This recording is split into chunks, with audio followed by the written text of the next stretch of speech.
अस्सलामुअलैकुम। वालेकुम। मौलाना साहब, आप उत्तर प्रदेश में अब की बार क्या चाह रहे हैं? किसकी सरकार बने? विकास हो, विकास हो और क्या हो? शिक्षित हों लोग।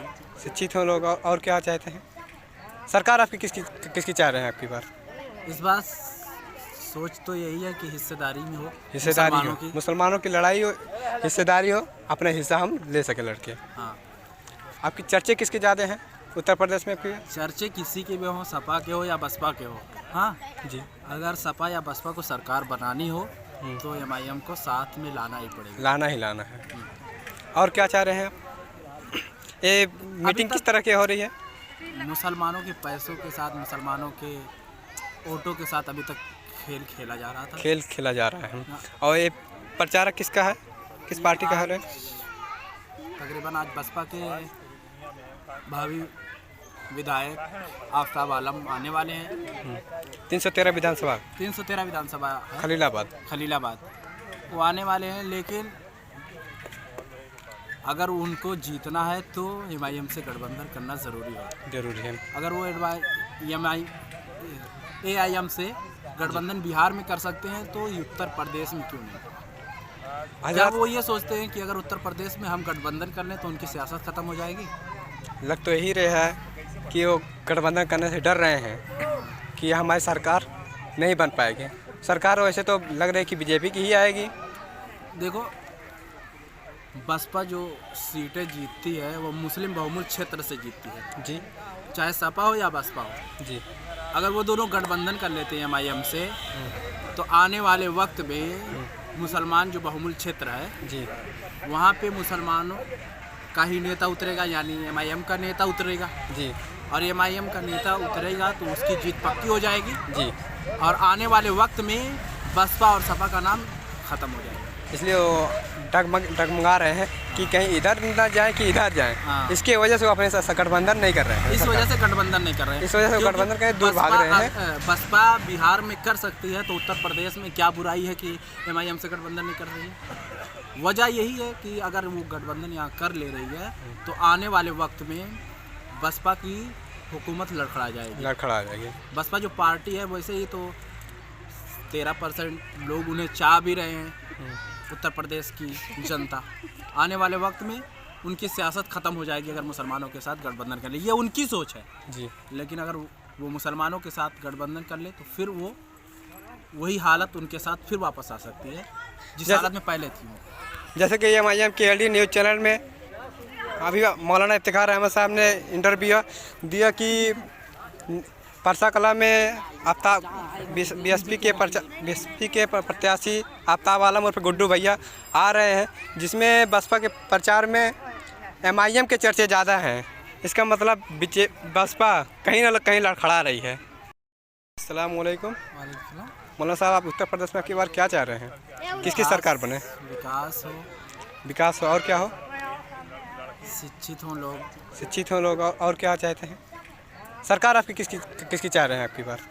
इस बार सोच तो यही है कि हिस्सेदारी में हो, मुसलमानों की लड़ाई हो, हिस्सेदारी हो, अपना हिस्सा हम ले सके लड़के। हाँ, आपकी चर्चे किसके ज़्यादा हैं उत्तर प्रदेश में आपकी? चर्चे किसी के भी हो, सपा के हो या बसपा के हो। हाँ जी, अगर सपा या बसपा को सरकार बनानी हो तो एमआईएम को साथ में लाना ही पड़ेगा। लाना ही लाना है। और क्या चाह रहे हैं आप?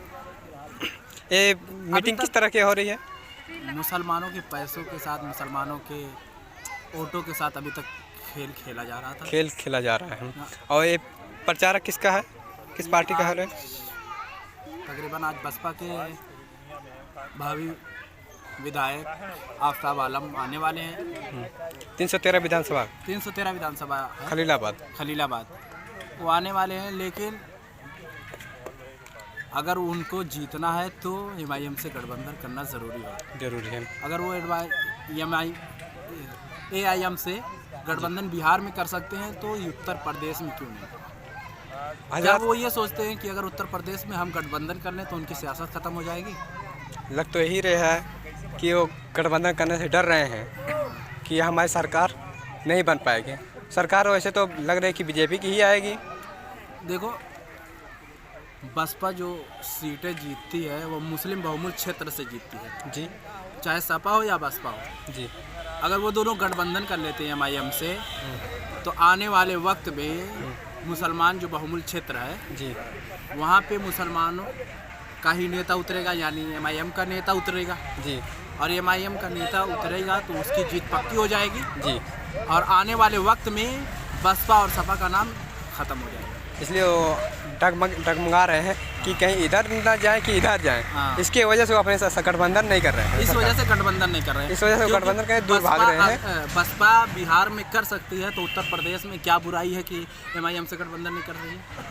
वजह यही है कि अगर वो गठबंधन यहाँ कर ले रही है तो आने वाले वक्त में बसपा की हुकूमत लड़खड़ा जाएगी। बसपा जो पार्टी है वैसे ही तो 13% लोग उन्हें चाह भी रहे हैं, उत्तर प्रदेश की जनता। आने वाले वक्त में उनकी सियासत ख़त्म हो जाएगी अगर मुसलमानों के साथ गठबंधन कर ले। ये उनकी सोच है जी। लेकिन अगर वो मुसलमानों के साथ गठबंधन कर ले तो फिर वो वही हालत उनके साथ फिर वापस आ सकती है जिस हालत में पहले थी वो। जैसे कि MIM KLD न्यूज़ चैनल में अभी मौलाना इफ्तिखार अहमद साहब ने इंटरव्यू दिया कि परसा कला में आफ्ताब BSP के प्रत्याशी आफ्ताब आलम और गुड्डू भैया आ रहे हैं, जिसमें बसपा के प्रचार में MIM के चर्चे ज़्यादा हैं। इसका मतलब बसपा कहीं ना कहीं लड़खड़ा रही है। अब से बोलिए सीधा महिला कहते हैं। MIM इस बार आपका इरादा वही है प्रचार तो मतलब सपा और बसपा की लहर चल रही इस बार। तो चलने दो ना। हाँ। हमारा आदमी जीतेगा या हारेगा। मतलब इस बार हिस्सेदारी चाहते ही है, हिस्सेदारी हो MIM की। मतलब यहाँ तो बस BSP के आफ्ताब आलम आने वाले हैं। आने दो, कोई भी आए। तो आप उनके समर्थन में आए हैं? हम बैठे हैं समर्थन में जरूर। हाँ। लेकिन अपनी निगाहें में नहीं। मतलब MIM को ही वोट देना।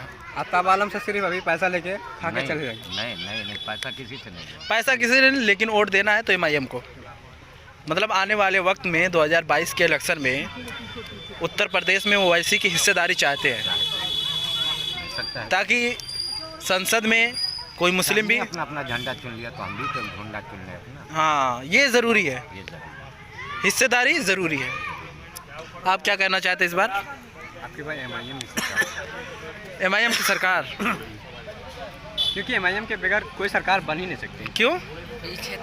सपा बसपा आज तक हमको खाली गुलाम समझते रहे। हमारे लिए क्या है? सुनील यादव ने मुसलमानों के लिए क्या बोला है? किसी ने सोचा? कोई नहीं सोचा, क्योंकि उन्होंने सीधे कह दिया है। अरे सपा ने तो देख रहे हो, सीधे उन्होंने कह दिया कि मुसलमान की औरतों को कब्रों से निकाल के उनके साथ रेप किया जाए। अरे सपा तो मतलब वो बीजेपी की टीम में थे तो कहे, लेकिन वो अभी तो प्रेजेंट टाइम में गोद में ले लिए। अखिलेश यादव ने उस पर कुछ कहा नहीं। आजम खां तो उनके लिए कुर्बान हो गए, मगर आजम खां के लिए कुछ जवान नहीं बोल रहे हैं। तो मुख्तार अंसारी और अतीक अहमद के बारे में आप क्या कहना चाहते हैं जो बसपा MIM में आ रहे हैं? बसपा उनको लात मार दी। हाँ। उनको खाली यूज की, इस्तेमाल की है, कुछ नहीं। तो मतलब आपकी सोच क्या है कि आने वाले वक्त 2022 के इलेक्शन में अगर बसपा की सरकार बनती है तो फिर मुसलमानों को यूज किया जाएगा? मुसलमानों को यूज किया जाएगा, कुछ कचड़े की तरह उनको डिब्बे में डस्टबिन में फेंका जाएगा, बहाया जाएगा, बस इनको इस्तेमाल कर छोड़ देगा। मतलब आने वाले वक्त में आप MIM को लाना चाहते हैं? MIM के ही हम समझ